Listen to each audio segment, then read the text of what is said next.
రేపటి నుంచి ఆర్టీసీ ఉద్యోగులు నిరసన. ఆంధ్రప్రదేశ్ పెండింగ్ సమస్యలు పరిష్కరించాలంటూ ప్రభుత్వాన్ని డిమాండ్ చేస్తూ ఆర్టీసీ ఉద్యోగులు నిరసనలు పిలుపునిచ్చారు.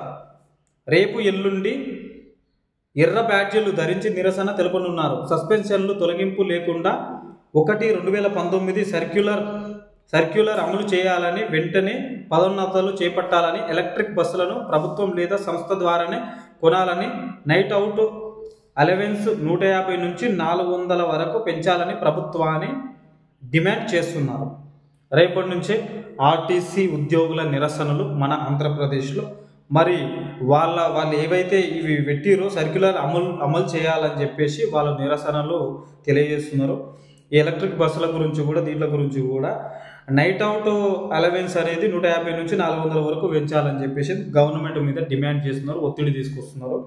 మరి ఇది ఎంతవరకు అవుతుంది అనేది మనం వేచి చూడాల్సి ఉండాల్సి వచ్చింది.